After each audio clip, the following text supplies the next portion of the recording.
సుమన్ టీవీలో మీ personal and business promotions కోసం కింది నెంబర్కి కాంటాక్ట్ చేయండి. Welcome to Suman TV. నేను మీ తారక్. ఇప్పుడు ఉన్న మేళాలో మరొక స్టాల్ కి నేను వచ్చేసానండి. ఇది ఒక డిఫరెంట్ సబ్జెక్ట్. ఎందుకంటే ప్రస్తుత కాలంలో ప్రతి ఒక్కరు కూడా క్యాన్సర్ అనే వ్యాధితో చాలా మంది బాధపడుతున్నారు. అది ఫైనల్ స్టేజ్, అంటే 4th స్టేజ్ వచ్చేంత వరకు కూడా ఎవ్వరు కూడా గెస్ట్ చేయలేకపోతున్నాం. ఇక్కడ ఉన్న కొన్ని ఆర్గన్స్, అంటే ఇక్కడ ఉన్న కొన్ని న్యాచురల్ గా పండించే ఈ పసుపుతో దీంతో క్యాన్సర్ కూడా మందు తయారు చేస్తారంట. ఒకసారి అది ఎంతవరకు నిజం అనేది ఒకసారి వాళ్ళ మాట్లాడారు తెలుసుకుందాం. అలాగే ఇక్కడ కొన్ని మొక్కలు ఉన్నాయి. ఆ మొక్కల ద్వారా కూడా ఫుడ్ కలర్స్ తయారవుతాయంట. ఇప్పుడు నేను ఈ రెండింటి గురించి నేను మీకు ఎక్స్ప్లెయిన్ చేపిస్తాను.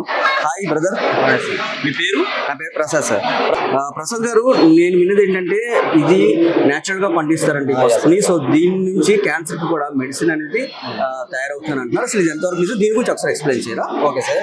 ఇది నార్మల్గా ఇప్పుడు బయట మార్కెట్లోనే తీసుకుంటారు. ఇప్పుడు వైజాగ్ కానీ ఇలా నర్సీపట్నం కానీ ఇలాంటి ఏరియాలోనే పసుపు అనేది కొనుక్కుంటారు.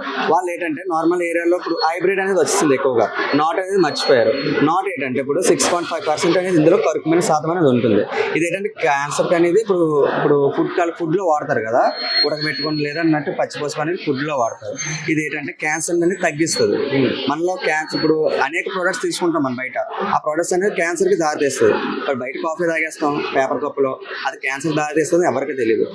కానీ ఇది వేసుకోవడం వల్ల ఏంటంటే క్యాన్సర్ లెవెల్ అనేది తగ్గిస్తుంది, తగ్గిస్తుంది అనమాట. అండ్ కలర్ కూడా బాగుంటుంది అనమాట. ఇది ఇప్పుడు చాలా మంది అంటే దీన్ని ఏ విధంగా వాడాలనేది తెలియదు చాలా మందికి. ఇది ఒకసారి ఏ విధంగా వాడితే ఈ క్యాన్సర్ కణాలు అనేది తగ్గించుకోవచ్చు, ఒకసారి చెప్తారా? ఓకే. ఇది నార్మల్ గా వాడడం అంటే ఏమీ లేదు. ఇప్పుడు పచ్చి పసుపు అండి, ఇది సీడ్ కావాలని నార్మల్ గా వేసుకోవచ్చు. ఒకవేళ కర్రీలో వాడాలన్నా సరే ఇది నార్మల్ గా రబ్ చేసి కర్రీలో వాడచ్చు. ప్లస్ మీరు పసుపు కూడా చేసుకోవాలనుకుంటే ఇది ఉడకబెట్టాలి, ఒక 3 hours ఉడకబెట్టాలి. ఇది బాగా ఉడికిన తర్వాత ఇది మీకు 8 రోజులు ఆరబెట్టాలి. ఓకే, ఎండబెట్టాలి. ఎండబెట్టిన తర్వాత ఇది పౌడర్ అనేది ఈ విధంగా వస్తుంది. కొమ్ములు ఈ విధంగా వస్తాయి. అంటే ఎంత ముక్క ఎంత వస్తుంది. అవునా? అవును. ఓకే. ఈ ముక్కను అనేది పౌడర్ చేసుకోవాలి. పౌడర్ చేసుకొని మామూలుగా ఫుడ్లో వాడుకోవాలి. దీనివల్ల ఏంటంటే క్యాన్సర్ అనేది మీకు క్యాన్సర్ కణాలు తగ్గిస్తుంది. ఓకే, ఆరోగ్యంగా ఉంటుంది అనమాట. ఓకే. ఇది ఎక్కువ అలాంటి ఏజెన్సీ ఏరియా ప్రాంతంలోనే పండుతుంది. ఏజెన్సీ ప్రాంతంలోనే పండుతుంది. ఇప్పుడు ఇక్కడ అనేది ఇప్పుడు మర్చిపోయారండి నాట్ అనేది. ఎవరు కూడా స్వీట్ కార్న్, ఇప్పుడు మొక్కజొన్న ఉంది, మొక్కజొన్న తీసుకుందాం, అక్కడ చూసిన స్వీట్ కార్న్. మన నాటుపత్తులు అనేది మర్చిపోయారు. స్వీట్ కార్న్ ఏంటంటే నార్మల్గా ఇప్పుడు అది వాటిని ఉన్న కవర్ ఒలిసేసి పెడేస్తే అది ఒక్కరోజు కూడా ఉండదు, ఒక 2 hours ఎండిపోతుంటది. అది నాటుపత్తి ఏంటంటే అలా ఒకేసి వారం రోజుల వరకు అలాగే ఉంటుంది. అది నాటుపత్తులు అనేది మర్చిపోయారండి. మన ఆరోగ్యం అనేది మనం కాపాడుకోవట్లేదు, ఇంకా మనం చెడగొట్టుకుంటున్నాం అనమాట. ఈ నాటు మర్చిపోవడం వల్ల జరిగే పరిణామాలు ఇవి ఉన్నాయి. సరే, ఈ మొక్కని సింధూరం మొక్క అంటారంట. దీని నుంచి ఫుడ్ కలర్స్ కూడా తయారవుతాయంట. అసలు ఈ మొక్క ఎక్కడ పండుతుంది, ఇప్పుడు దీన్ని చేతికి తీసుకోవచ్చు అంటే ఒకసారి వాళ్ళ మాటలో తీసుకుందాం. తర్వాత చెప్పండి, అసలు ఈ మొక్క అనేది ఏ ఏరియాలో ఎక్కువగా పండుతూ ఉంటుంది? ఇది ఏంటంటే మన ఏరియాలో కూడా ఉంటుందండి, కాకపోతే ఏంటంటే పీకేస్తారు. మనకు తెలియదు, దీని ఒక యూజెస్ తెలియదు. లంబసింగ్ ప్రాంతంలో అలా కాదు. యాక్చువల్లీ ఏంటంటే ఫుడ్ కలర్స్ లో వాడతారు. మన ఫుడ్ కలర్స్ లో కెమికల్స్ వాడే రంగులు వాడతాం. ఇవి ఏంటంటే ఇలా పట్టుకొని చూడడం వల్ల చూడండి కలర్ అనేది వచ్చింది. కలర్ వచ్చిందండి. ఇది ఫుడ్ కలర్స్ లో వాడతారు. అండ్ లిప్స్టిక్ లో కూడా వాడతారండి. చూసారు కదా, కలర్ అయితే వచ్చింది. Natural colour. ఇది ఫుడ్ కలర్స్ కూడా వాడతారంట. ఇంకా దేనికి వాడతారు? ఇది లిప్స్టిక్ తయారైతే అది వాడతారండి. లిప్స్టిక్ తయారై కాస్మెటిక్స్. అండ్ ఇది చాలా న్యాచురల్ అండి, కెమికల్ యూజ్ చేయరు. ఇది ఎక్కడ ఏ ప్రాంతంలో ఇది కూడా లంబసింగి, అరకు, కిల్లో కూడా ఇలాంటి ప్రాంతంలో. అక్కడ నుంచి వీళ్ళు వేరే చోట దళార్లకి వీళ్ళు అమ్ముకుంటారు. దళార్లు అమ్ముకున్న దాంట్లో వీళ్ళు డైరెక్ట్ గా ఫ్యాక్టరీ పంపించుకుంటారు. ఈ మొక్క సుమారు ఎన్ని రోజులు పెరుగుతూ ఉంటుంది? ఇది సుమారుగా ఒక 1 year క్రాప్ అనుకోండి. ఒక 4 సార్లు వస్తుంది క్రాప్ అనేది. 4 సార్లు కాపు వస్తుంది. 4 కాపులు వచ్చిన తర్వాత చనిపోద్ది. మళ్ళీ తీసేసి కొత్త మొక్క వేసుకోవాలి. ఇది సీడ్ అండి. మళ్ళీ సీడ్ మళ్ళీ వేసుకోవచ్చు. ఇది దీన్ని ఇలా కట్ చేసిన తర్వాత ఇది బయట ఎన్ని రోజులు ఉంటుంది? బయట అండి బయట సీడ్ పోకుండా ఉండడానికి ఒక 1 month వరకు ఉంటుంది. 1 month ఉంటుంది. తర్వాత ఏంటంటే బూచి పట్టేస్తుంది. ఇప్పుడు పట్టింది చూడండి, అని బూచి పట్టేస్తుంది ఇలా. ఓకే ఓకే సార్ గారు, ఇంకా కొంచెం అంటే మీ దగ్గర కొన్ని కొన్ని ఉన్నాయి కదా, ఇవి ఏం చెప్తారా? చెప్తానండి మీకు. ఇది సీమ మిరప అండి. సీమ మిరప. సీమ మిరప దేనికి వాడతారు ఇది? ఇది యాక్చువల్ మీరు నార్మల్ మిరప చూస్తారు, బజ్జి మిరపకాయలు చూస్తుంటారు. ఇదేంటంటే సీమ మిరప అండి. వడియాలకు వాడతారు. ఇంతే సైజ్ ఆ సైజ్ ఇంతే పెరుగుతుందండి. ఓకే. సీమ మిరప అంటారంటే ఇంతకన్నా ఎక్కువ పెరగదు. ఓకే, ఈ సైజ్ అనేది ఇంతే ఉంటుంది. ఇదేంటి అప్పడాల తయారీకి వాడతారు, అలాగే పచ్చళ్ళ తయారీకి. పచ్చళ్ళ తయారీకి వస్తారు, ఘాట్ ఎక్కువ ఉంటుందండి. నార్మల్ మిరప కన్నా మీకు ఘాట్ ఎక్కువ తగులుతుంది ఇది. ఇదేంటంటే మీరు నార్మల్ గా ఇప్పుడు ఇంటి దగ్గర పండించుకోవాలనుకుంటే, చాలా మంది డాబాల మీద గట్టి పండిస్తున్నారు కదా, అక్కడ పండించుకోవచ్చా? డాబాల మీద పండించుకోవచ్చు అండి. గ్రోసరీ కింద పండించుకోవచ్చు. మిద్దె తోటలు అంటారు, మిద్దె తోటలు మేట పైన పండించుకోవచ్చు. ఒక చిన్న కుండీలో వేసుకొని పండించుకోవచ్చు. మ్యాక్సిమం మొక్క అనేది ఇంత హైట్ పెరుగుతుంది. ఓకే, ఇంత పెరిగి ఇంత సన్నజాజి మొక్కల్లా ఉంటాయి అన్నమాట ఇవి పెరిగినప్పుడు. ఓకే, సన్నజాజి మొక్కలు. మెయింటెనెన్స్ ఈజీ అనేది? మెయింటెనెన్స్ చాలా ఈజీ అండి. ఓకే, కానీ వాటర్ అనేది కల్పించాలి ఎక్కువగా. నీడ ప్రదేశం ఇవ్వాలి. అలాగే ఇప్పుడు నార్మల్ గా దగ్గర కిచెన్ గార్డెన్స్ ఉంటాయి. కిచెన్ గార్డెన్స్ కూడా స్టోర్ చేసుకోవచ్చు. మీకు ఎక్కువ బాగుంటుందండి ఇది. అదే అసలు ఎలాంటి మిరప ఉందని కూడా ఎవరికి తెలియదు. ఇదే ఫస్ట్ టైం నేను చూడడం. నేనైతే ఇంత చిన్న మిరప మీకు ఎక్కువగా వస్తుంది. ఎక్కువ కూరల్లో కూడా ఎక్కువ వాడవసరం లేదు. ఒక 4-5 మిరపకాయలు వాడుకుంటే సరిపోద్ది. చాలా ఎక్కువ ఘాటు ఉంటుంది కానీ ఘాటు వచ్చేస్తుంది. 4-5 సైరా ఇంకా ఘాటు వచ్చేస్తుంది. అదే ఎక్కువ కారంలో వాడతారు, పచ్చళ్ళలో వాడతారు. సో ఇదేంటండి? Air potato. ఇది ఎయిర్ పొటాటో అంటారండి. ఎయిర్ పొటాటో అంటారు. కానీ ఏంటంటే చుక్కలు ఉన్న చూసారా, ఇదేదో మనకు ఊపిరితిత్తు పిండం లాగా ఉంది చూడండి ఇది మోడల్ అనేది. కానీ ఇది ఏంటంటే ఎయిర్ పొటాటో అంటారు. గాలిలో పెరుగుతుందండి. దుంప అనేది ఎలా పెరుగుతుంది? గాలిలో పెరుగుతుంది. తీగ వచ్చేసి పెరుగుతుంది దానికి. ఇదేంటంటే దుంప ఎలా ఉంటుంది? దుంప అనేది ఈ విధంగా ఉంటుంది. దుంప. ఇదే దుంప ఇలా వస్తుంది. ఓకే, రెండు ఒకటేనా? రెండు ఒకటే. ఇది భూమిలో పండుతుంది. ఇది భూమిలో పండుతుంది అంట. సో దీని నుంచి వేళ్ళు వస్తున్నాయి. సో దాని నుంచి ఇది వస్తుంది. ఓకే, ఇది ఏ ఏరియాలో ఎక్కువ ఉంటాయండి? ఇది ఘాటిలో పండుతాయండి. ఎక్కువ ఘాటి. మన సైడ్ కూడా స్టోర్ చేసుకోవచ్చు, అదే పండించవచ్చు. కానీ ఏంటంటే మనం ఎక్కువగా మన సారవంతమైన నేల ఇవ్వాలి, అలాగే ఎక్కువ సేంద్రియ పదార్థం ఇవ్వాలి. సేంద్రియ పదార్థం ఏంటంటే నేచురల్ ఫార్మింగ్ లో మీకు యూజ్ అవుతుంది. అది రసాయన ఎరువులు కొట్టడం వల్ల ఏంటంటే పంట పాడైపోవడం తప్పించి ఏమి ఉండదండి. నేచురల్ ఫార్మింగ్ గా చేశారంటే ఎటువంటి నేల అయినా సరే నీట్ గా గుల్లగా తయారయ్యి మంచి పంటలు పండుతాయి. ఏ పంట అయినా సరే పండుతుంది అండి. నేచురల్ ఫార్మింగ్ మీద పండిస్తాయి ఖచ్చితంగా. ఇప్పుడు ఇదైనా కాదు, ఏదైనా సరే ఈ పంటలో ఏ పంట అయినా సరే ఒక కాఫీ మిరియాలు తప్పించి, అంటే అది చల్లటి వాతావరణం ఉండాలి వాటికి, అవి వదిలేయండి. మిగతా ఏ పంట అయినా సరే మన ప్రాంతంలో పండదు అనేది ఏమీ లేదు. నేచురల్ ఫార్మింగ్ లో పండిస్తే ఏ పంట అయినా సరే నీట్ గా పండుతుంది. ఈరోజు ఈ మేళాలో వేరే ఒక స్టాల్ దగ్గరికి వచ్చేసాం.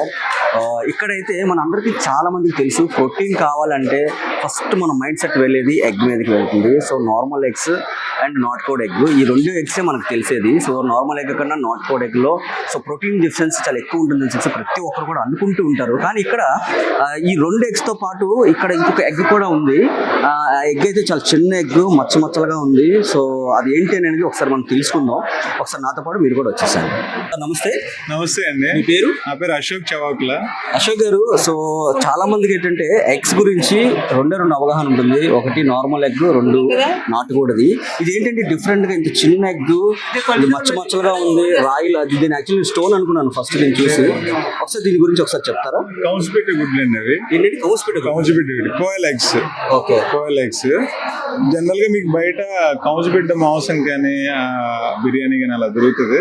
బట్ మా దగ్గర కౌన్సిపెట్ట గుడ్లు దొరుకుతాయి అండి. ఓకే, ఇప్పుడు నార్మల్ ఎగ్ కి నాటుకోడి ఎగ్ కి డిఫరెన్స్, అలాగే ఈ రెండింటికి ఈ కౌన్సిపెట్ట ఎగ్ కి ఏంటంటే ఎంత డిఫరెన్స్? నార్మల్ ఎగ్ అంటే బ్రాయిలర్ ఎగ్స్ అండి.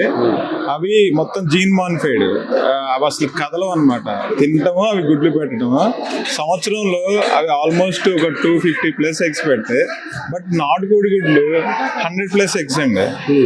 అది యాక్చువల్గా మన పూర్వీకులు, మన తాతలు ముత్తాతల నుంచి కూడా ఆ ఎగ్స్ తినేవాళ్ళు. బట్ మన ఈ డిమాండ్ పెరగడం వల్ల ఈ బ్రాయిలర్కి అవి ఎక్కువైపోయి, సో ప్రొడక్షన్ ఎక్కువైపోయింది. అంత హెల్దీ కాదు. మొత్తం మీకు ప్రోటీన్, మీకు హార్మోన్ ఇంజెక్షన్స్, యాంటీబయాటిక్స్, ఫుల్ మీకు కెమికల్స్ అనమాట అవి. సో దానివల్ల ఏంటంటే ఈ లేడీస్కి మెచ్యూర్ ఏజ్ తగ్గిపోతుంది. అంటే ఇంతకుముందు చూసుకుంటే మిడిల్ టీనేజ్లో అలా మెచ్యూర్ అయ్యేవాళ్ళు. ఇప్పుడు చూస్తే మీకు 5th క్లాస్ 6th క్లాస్లోనే మెచ్యూర్ అయిపోతున్నారు. It's the most dangerous sign అండి. అది హార్మోనల్ ఇంబ్యాలెన్స్. అది కేవలం మీరు ఎగ్స్ తినపోయినా పర్వాలేదు, తింటే నాటుకోడి గుడ్లు తినండి, అది మంచివి తినండి. బట్ ఈ బ్రాయిలర్ ఎగ్స్ ఇవన్నీ తినద్దు.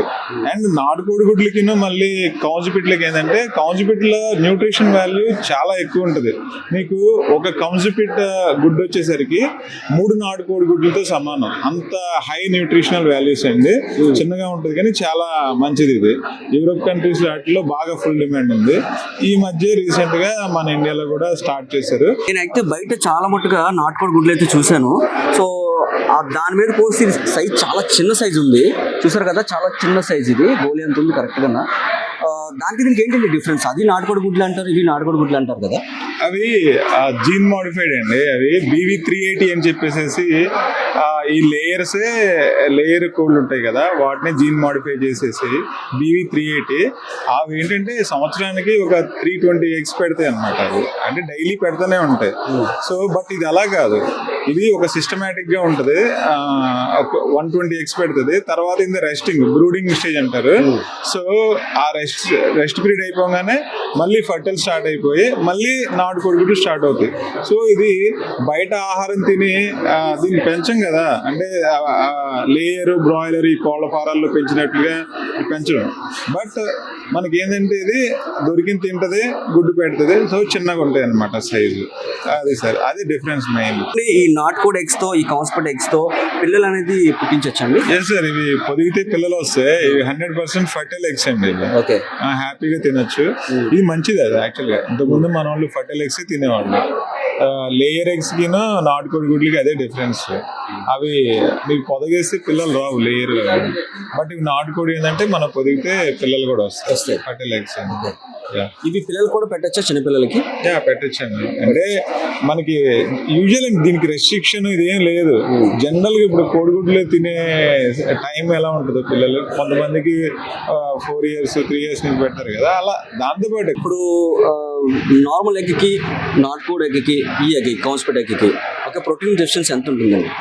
ప్రోటీన్ డెఫిషియన్సీ డిఫరెన్స్ ఎగ్జాక్ట్ గా అంటే హై అండి. ఇది కౌజుపిట్ ఉంది కదా, 3 నాటుకోడి గుడ్లతో సమానం. ఓకే, సో దాని మీద ఇది ఎక్కువ ప్రోటీన్ కానీ ఏదైనా సరే మీకు ప్రోటీన్ అందులో న్యూట్రిషన్ తాలూకా ఏదైతే వాల్యూస్ ఉంటాయో అవన్నీ దానికంటే దీనిలో చాలా ఎక్కువ ఉంటాయి. 3 times higher than normal free range eggs అండి. నాటుకోడి గుడ్ల కన్నా ఎక్కువ ఉంటుంది. చూసారు కదండి, ఇప్పుడు నార్మల్ ఎగ్కి నాటుకోడి ఎగ్కి కౌన్స్పెట్ ఎగ్కి ఎంత డిఫరెన్స్ ఉందో. సో సైజ్ కూడా చాలా చిన్న సైజ్ ఇది కౌన్స్పెట్ది ఎగ్. సో చాలా మంది ఏంటంటే కౌన్స్పెట్ని చాలా ఇష్టంగా తింటారు. అదేవిధంగా ఇప్పుడు నేను ఫస్ట్ టైం చూడడం కౌన్స్పెట్ ఎగ్ కూడా ప్రోటీన్ డిఫరెన్స్ చాలా ఎక్కువ ఉంటుందండి దీంట్లో. సో ఇది కూడా తినచ్చు అని చెప్పేసి చాలా మంది ఇక్కడ చెప్తున్నారు. అందుకే దీని డిమాండ్ అయితే విపరీతంగా పెరిగిందని చెప్తున్నారు. ఎందుకంటే ఇది వరకు అయితే నార్మల్ ఎగ్స్ కి డిమాండ్ ఎక్కువ ఉండేది, దాని తర్వాత నాటుకోడి ఎగ్ కి ఎక్కువ డిమాండ్ అయింది. సో ఇప్పుడు ఈ కౌన్స్పెట్ ఎగ్ అయితే విపరీతం డిమాండ్ ఉంది. ఎందుకంటే దీంట్లో ఉన్న ప్రోటీన్ డిఫిషియన్సీ మిగతా ఏ ఎగ్ లో కూడా లేదని చెప్తున్నారు. సో కెమెరామెన్ రాజేష్ తో తారక్ సుమన్ టీవీ వైజాగ్.